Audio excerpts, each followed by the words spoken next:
ایک ایسے صحابی کے بارے میں آپ کو عرض کروں گا جو کہ بہت بہادر، ان کو کہا گیا سیف من سیوف اللہ، اللہ کی تلواروں میں سے ایک تلوار، ابو سلیمان خالد بن ولید رضی اللہ عنہ۔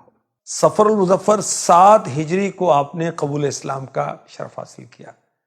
زمانے کفر میں اسلام کے خلاف کئی جنگیں لڑی، جس کی وجہ سے بارگاہ رسالت میں عرض کی کہ حضور میں نے زمانے کفر میں اسلام کو بہت نقصان پہنچا ہے، اللہ پاک سے دعا کریں اللہ میرے اس گناہ کو معاف کر دے۔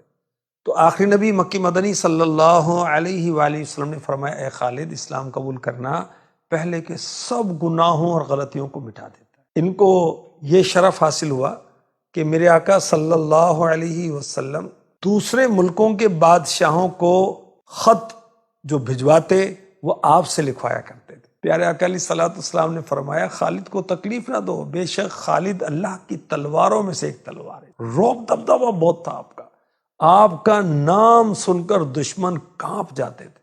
جتنی جنگیں لڑی اللہ نے کامیابی دی۔ کامیابی کا راز کیا تھا؟ میرے آقا علیہ الصلوۃ والسلام کے منہ مبارک، بال مبارک یہ تبرکن اپنی ٹوپی میں رکھتے تھے، اور ان پاکیزہ بالوں کی برکت سے آپ خود فرماتے مجھے اللہ پاک نے کامیابی عطا فرمائی۔ ٹوپی جان سے عزیز تھی کیونکہ اس میں جان سے عزیز آقا صلی اللہ علیہ وسلم کے بال مبارک تشریف فرماتے۔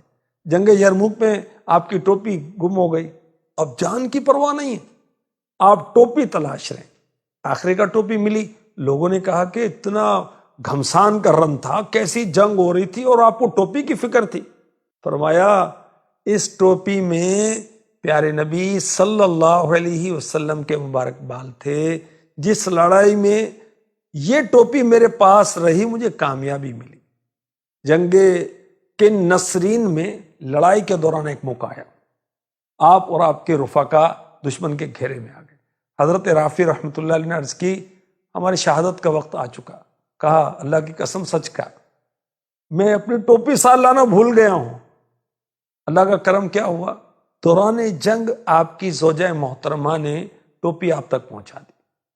ٹوپی کو سر پہ سجایا، رومی لشکر پر حملہ کر دی اور رومی لشکر کی اگلی پچھلی صفیں الٹ دی، جہاں تک کہ سارا لشکر بھاگ کر آ۔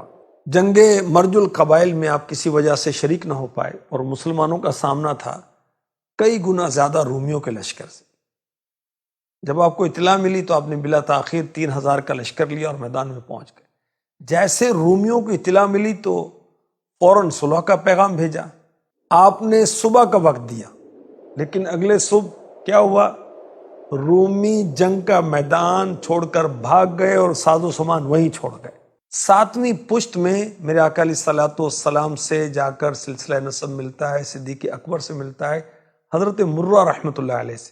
آپ کی والدہ کا نام ہے لبابہ صغرا بنت حارث، یہ ام المؤمنین میمونہ رضی اللہ تعالی عنہا کی حقیقی بہن ہے۔ تو یوں پیارے آقا علیہ الصلوۃ والسلام رشتے میں ان کے سگے خالو لگتے ہیں۔ فاروق اعظم رضی اللہ تعالی عنہ کے دور خلافت کے 5ویں یا 6ٹھے سال آپ نے وصال فرمایا۔ شہادت کی امید پر ساری زندگی میدان جنگ میں گزاری، لیکن وفات آپ کی بستر پر ہوئی۔